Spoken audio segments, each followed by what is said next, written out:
everybody? This is Paul Cooper with this week's card of the week. This week's card of the week is Hellrider. Now, Hellrider is a red card. It's a 4-drop, which is kind of a high drop in a red deck, because red decks are usually a very fast deck. However, Hellrider himself is very fast. He has haste, which means as soon as he hits the battlefield, he can attack. And Hellrider's special ability is pretty special. When he attacks and any other creature attacks, he automatically does 1 damage to the opposing player. So if he and 2 other cards attack, you are automatically going to have to take 3 damage. And then, of course, any damage that comes from Hellrider and the other attacking creatures. Hellrider is a staple in anyone that plays red. It's just a great card. It's fast. It is a winning card. Usually when you put Hellrider down within a turn or 2, you're looking to win. Hellrider is this week's card of the week.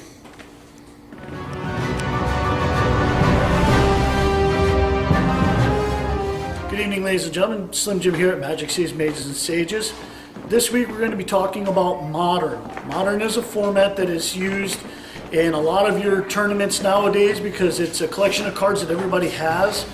With Modern, it is the basic rules just like Standard, where you can only have 4 of any 1 card in your deck except for basic lands. Also, your deck must be 60 cards or greater, cannot be less than 60 cards, and your sideboard must contain 15 cards or 0 cards. Also, in Modern, the format calls for anything that is 8th edition or newer, which opens up your field of cards and choices that you may use to build your deck. With Modern, though, there are some cards on the banded list. And the reason why there are certain cards that are banned in Modern is due to the fact that because of the combination of cards that you can produce, you would just be able to win way too fast. And in order for Wizards to regulate this to make it a more fair format for other people to play, they decided that they were going to ban a certain amount of cards so that people could not win by turn 3. So any combination you use is for turn 3 or greater. So again, this was Slim Jim with your rule of the week.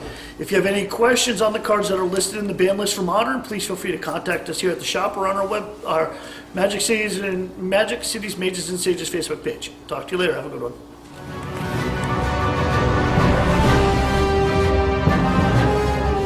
Hi, I'm Scotland Stewart here with another wonderful deck tech. This week, actually, this is my deck piloted by me. I call it Black-White Triggers. I call it that because there's just so many triggers that happen in this deck. It's just freaking ridiculous. This deck is really, really aggressive, really, really fast, and preys on a lot of the really fast aggro decks because it just has so much power for how fast it is. The main win con of this deck probably has to be Cartel Aristocrat, which is a really powerful card in this deck, and Gravecrawler and Blood Artist. These sack triggers with the Blood Artist, I can just keep casting the Gravecrawlers back and forth and sacking them. Opposite Hat, I run a 3 of. Most people don't agree with it and they rather run a 2 of, but I find that I want to see the card so much. It's just such a great card. I just love it.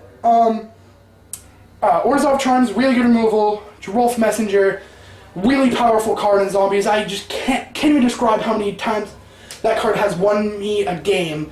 It's just so good. So good. Restoration Angel, 4-drop, 3/4 flash flying. When it enters the battlefield, I can bounce my Gerolf Messengers, which means I can remove it from the battlefield and bring it back in. Just activate the triggers again. So many good triggers in this deck. So many wonderful triggers.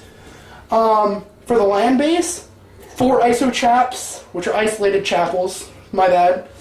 4 Godless Shrines, and 4 Orzhov Guild Gates. Pretty much your basic black-white land base, and then 11 Swamps, my bad. You probably should run 4 Cavern of Souls for 4 of the Swamps. It helps your mana base out a lot. And this is Scotland Stewart, and I'm bringing you black-white good stuffs.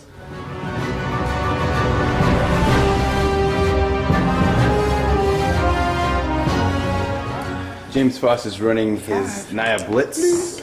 I'll beat it by 1, bro. What's Scotty running, by the way?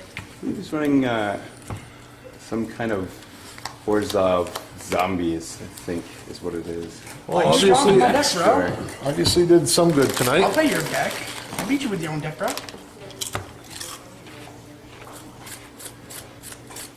Feels like 60. Not so much. This looks pretty good. I'll keep it, bro. Getcha. I want to be molding down too far with that. Boss is going down. 6 it looks like, so see what happens here. Because that's why. The cool thing about Nia Blitz is that you really don't need to start with a full loaded hand. You don't really. You can just come out the gate with. I've seen decks come back with like Alright. 4. Looks like they're both getting ready to keep, and Scotty plays Swamp. Bro. Play that Play digraph with cool. a Diagraph Ghoul. Hummins. Hummins? Champion. Seems good, dude. Chip the Parish for James Foss. Play that tap Gaulish right? Scotty goes down to 18 with a, No. oh, you're not tapping it? No, it's tapped. Okay. Stays at 20 with a tapped Godless Shrine. 3 for 2. 18. Seems good, bro. And he's on the board. It'll be 18 to 20. Gotta stop that Nia Blitz. Can't have you playing dude on turn 2. Ooh, tapped. That's slowing you down, bro. Seems good. Go. Tap land go for. Oh no, tap. I didn't see the experiment 1 is. Tap a diagraph cool. You're down 16. Fast turn, bro. Jim down early, 16 to 20. I'm not used to seeing this from Nia Blitz being behind the ropes here Hummins. this early. Hummins? He names humans twice with the cavern. That's 2 caverns with humans on it. It is interesting. Don't you try cheat me now. Baller. Alright. Trigger. Yep, trigger. Soul bond. An evolve Soul. trigger and a soul bond That trigger. happens. Bring me down to 16 right there, bro. Right, ball game. Go. Card. Cartel. Scotty plays a Cartel Aristocrat. Swings in for 2 damage, making the totals 14, 16. Boar. Boar. And see what I did there? That's 3 Caverner Souls on the field already. That's pretty good. Well, at least this time he named something else. Yeah, he's got a, not a human this Kind time. of useless. Jim remembers to untap his dudes. Medic. Okay. Front line medic. Twigger. You twigger. Swing 5. 4th. Eh? Wow, that's unfortunate. I'll go down to 11. Scotty takes the damage and goes down Yes. to 11. Kind of a brutal swing there. Gotta love no mana. I'll just keep playing them aristocrats. Plays his second Cartel Aristocrat. Yep. Dose. And Swings in for 2 again. Go. Right now it's 12 to 11 in favor of James Foss. In favor of James Foss. Dude, if I had like 4 mana right now, so dead. So dead. Good. Put your 4.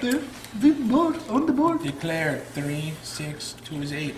This is 8 damage on the board, huh? 8 damages. I don't know if I want to take this. This is Presenting a lot of damage. 8 damage. They will block with the Cartel Aristocrat. Fantastic. You die. I Thank don't. him to give him red, pro-red, killing your lightning baller. Can do it. He's Survival. indestructible. Yes, really? Battalion trigger from him. He dies. Well, yes. Okay. Well, he got pro-red anyways, so he doesn't die either. Even after you I declare will take blocker 6. first and then sack after? Yes. This is good. Okay, fair enough. I'll go So down it looks to, like You take 6. Go down to 5. 5. Scotty goes down to 5. Last turn. James holds at 12. and that is on to game 2. Okay. Look at all this lack of mana. Gotta love this. So good.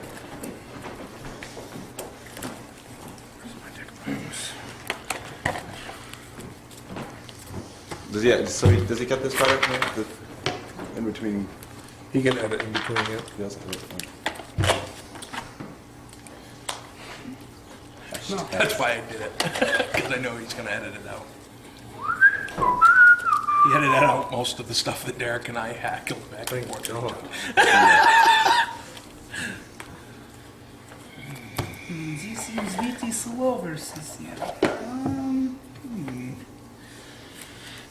really don't like this fucking thing.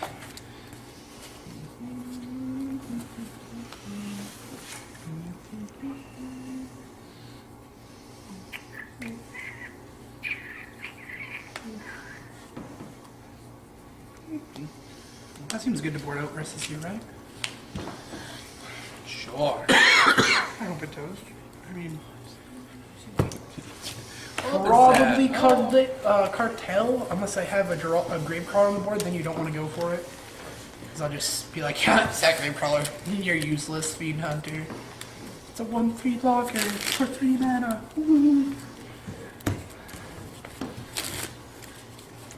Well, if I lose because of that, it's Jesse's fault. Yeah, I went guessing. Well, I after always- thoroughly shuffling and presenting to each other, looks like they're getting ready to draw 7.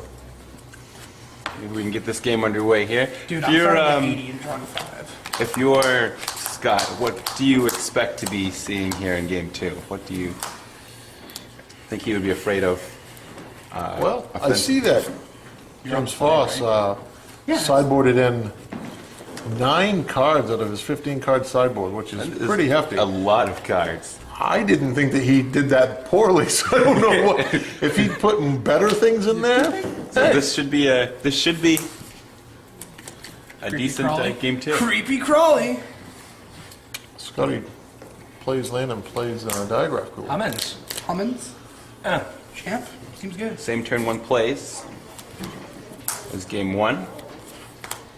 Oh, get over there. Gravecrawler back comes to in. this Grave crawler, diagraph, ghoul beatdown.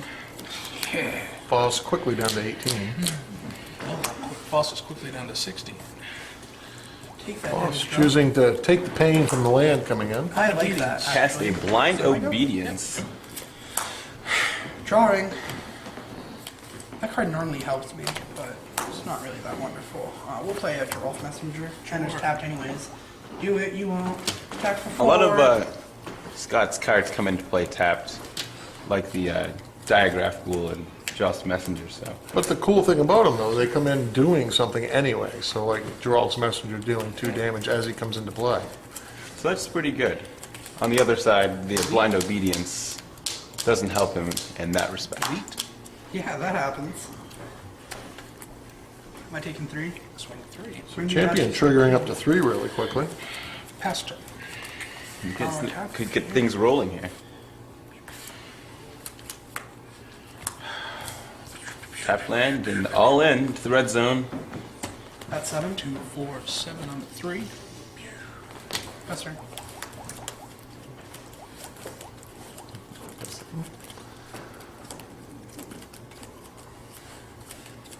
Humans. Plays Rally the Peasants. Oh no! Mayor about what? Oh dude, I'm taking 12 to the face. Extorting aren't for I? 1. Yeah. I'll go down to 16. 16 in favor of Scotland. Oh, you're gonna swing for 12 in my face, aren't you? Pass turn. Oh, trigger on champion. Seems good. I'll allow it this time, since I love you so much. Foss choosing not to attack. So that goes back into the red zone. Block it, you Full won't. team.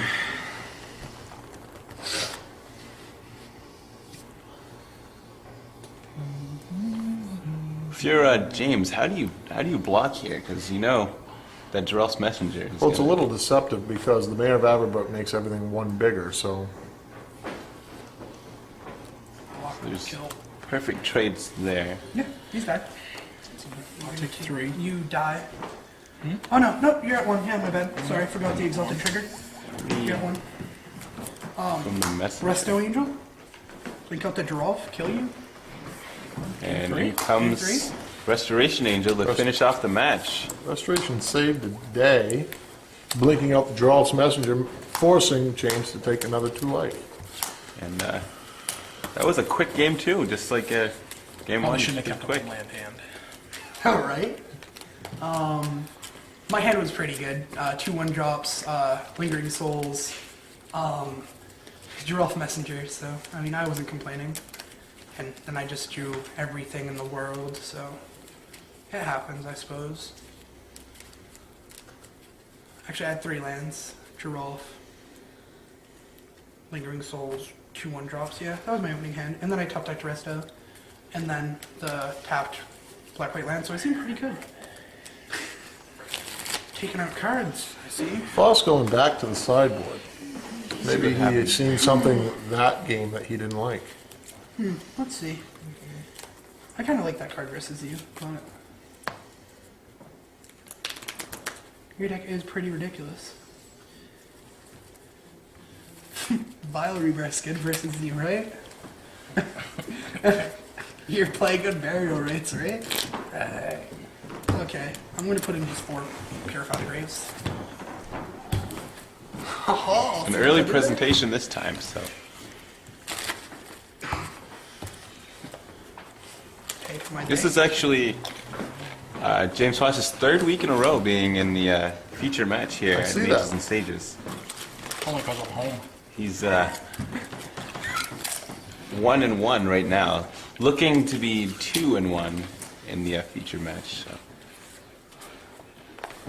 So after presenting, Foss is probably going to take the play on this one. You're going first? Why can't I go first? Blitz on the play can be hard to beat.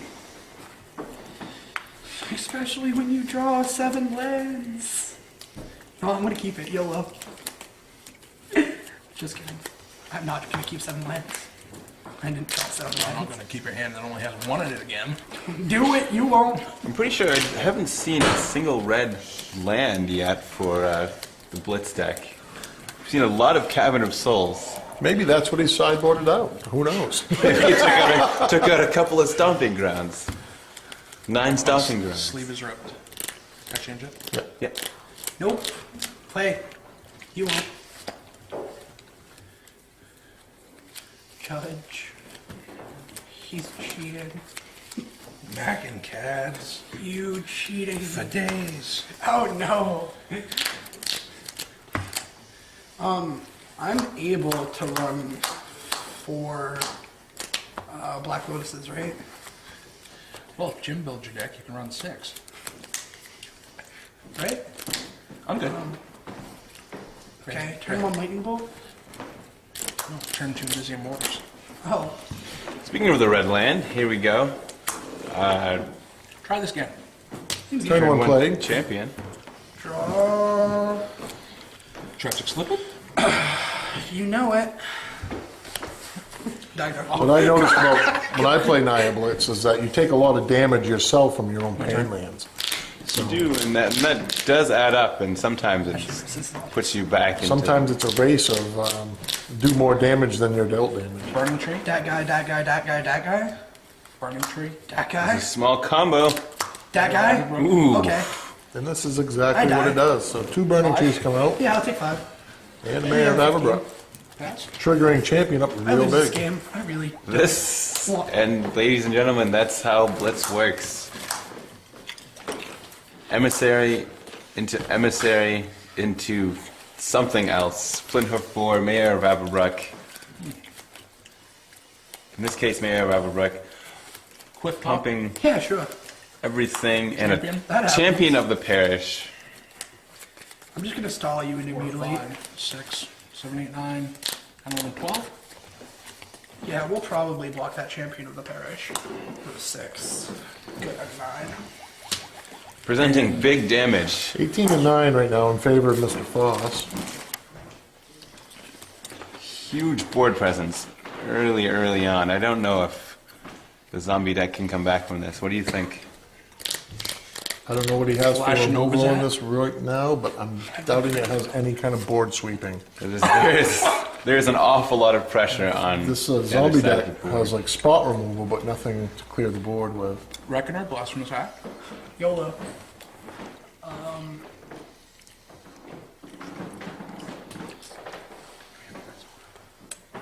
Why not? Xing. Douglas Shrine taking 2 more.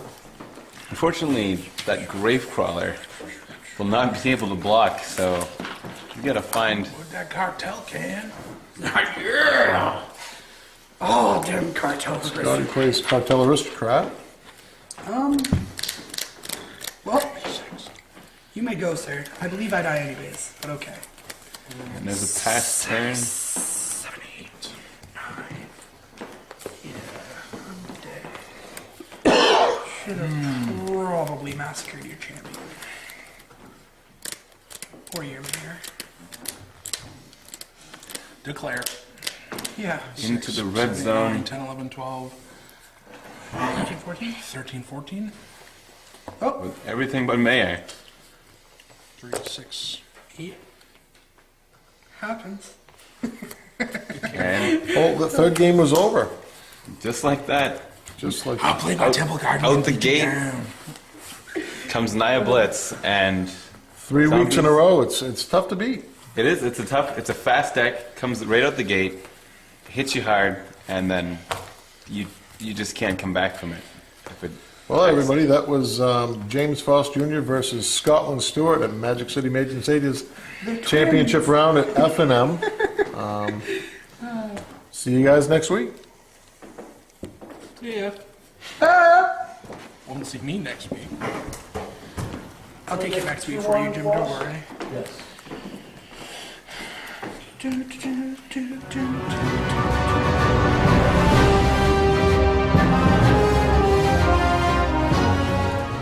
Hi, I'm Lucas Shuffleswaite here at Magic City's Mages and Sages, and here we have Scotland Stewart. So, this was your first time in a feature match, eh? How'd it go? It went relatively well. Like, I knew going into the match that I was gonna lose either way. Like, it didn't matter. Like, we've played this game over and over at Jim's house. Like, I hang out there all the time. So like, So you've seen this? I pretty much know exactly what Jim's deck involves around, what's in his sideboard, what's in his main board. Pretty much everything about the deck, I know. Why do you think the match turned out the way it did? Any Round specific- round one was pretty much like I didn't draw the right cards at the right time. Like I could have fought out of match one. Match two was just a massacre. Like my deck ran exactly how it should, the exact cards, the exact timing, everything, and it helped that he didn't go like turn one champion, turn two dude, Yeah, game and like three just was pretty brutal. game three was just like if I would have had a tragic slip to answer his champion, I probably could have came back, but I kept 3-lander, all black lands, and a tap black white land.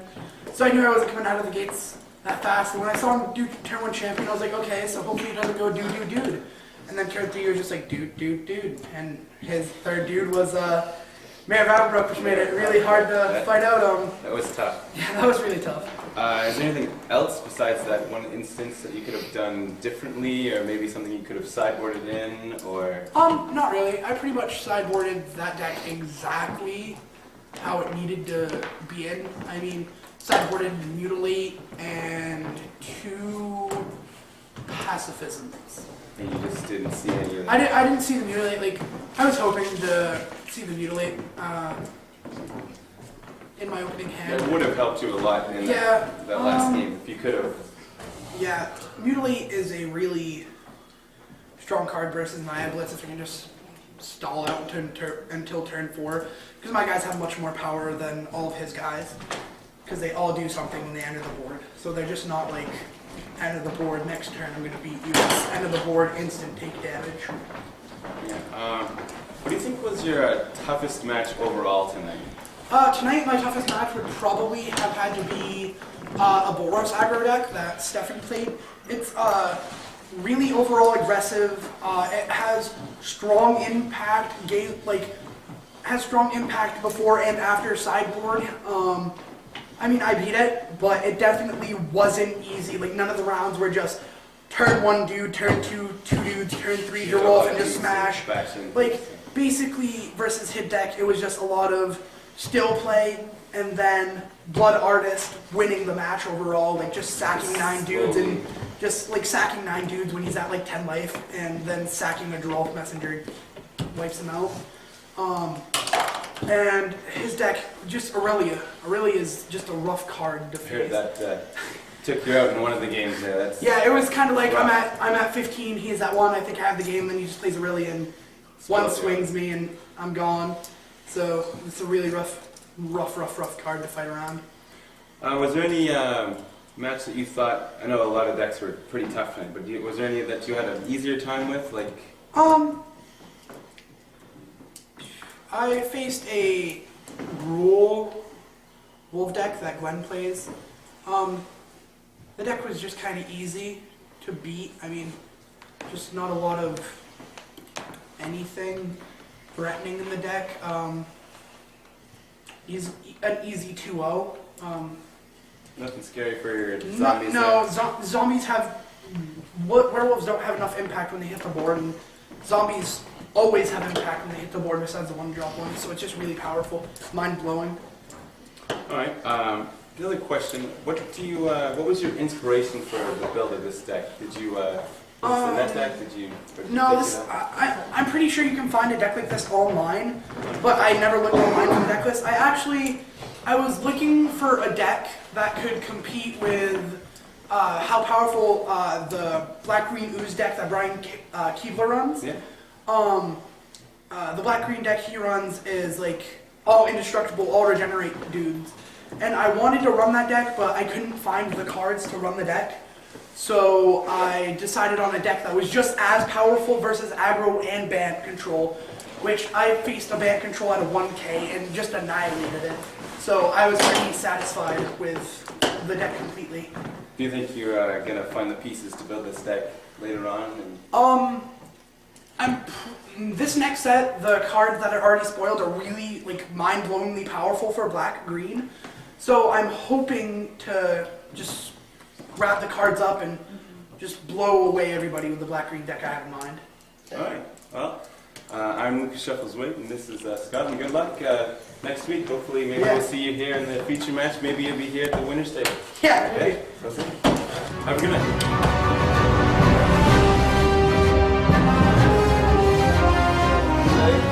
And this is our winner for the featured table match tonight, James Foss Jr. This is his third week in a row being on the feature match at F&M. And I'd like to ask you a few questions. Sure. Congrats. Thanks, man. So what was your most challenging match for the night in the 3 rounds you played? 4 rounds total. In 4 rounds total. I'm trying to think. Would probably have to be.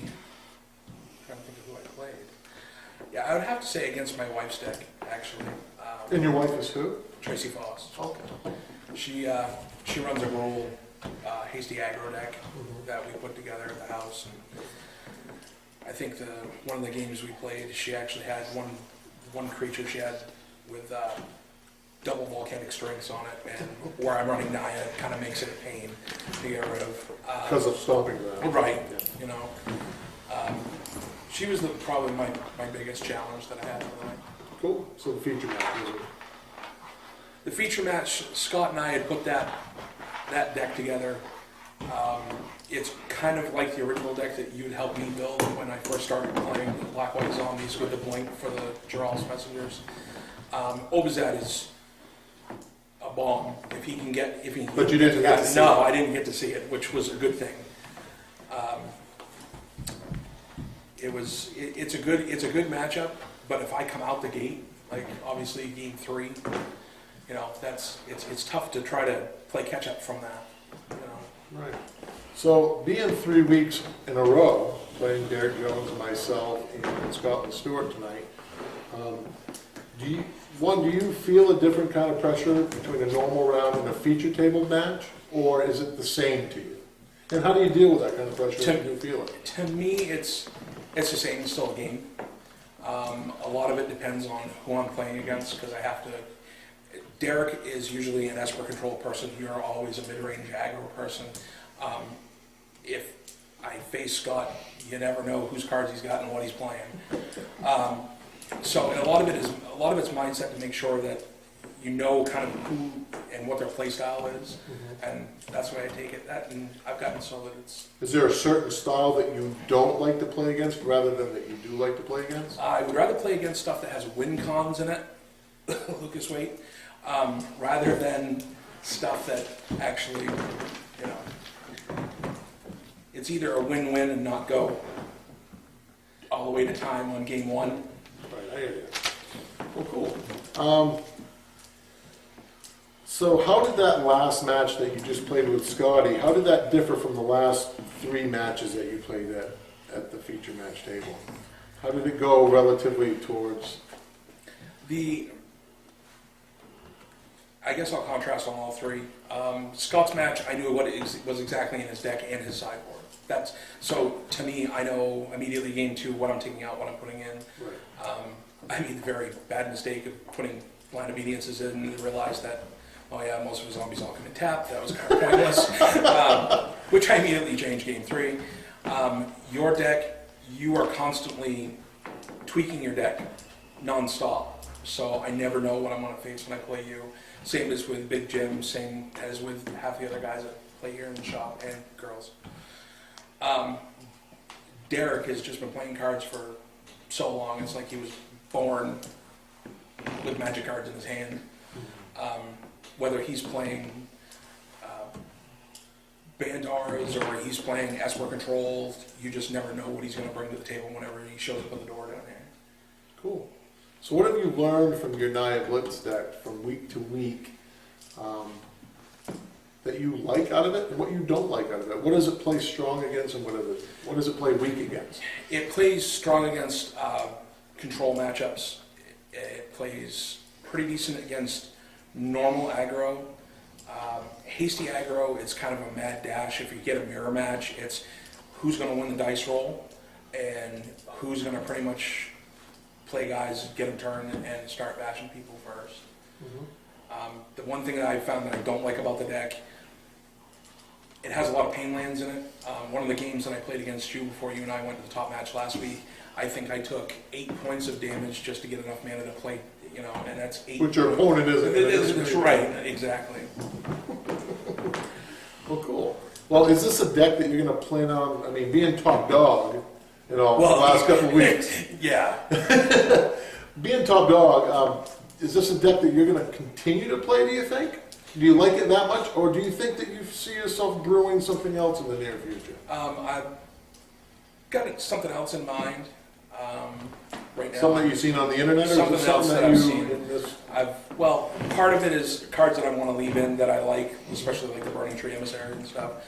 But I've come up with, I think, my own little mix of the aristocrats that I think I want to try that's more humans than vamps. Well, cool. We look forward to seeing that deck that he's going to be building. Congratulations again, and have a good time. Thanks. Magic City Majors and Sages, guys. Have a good one.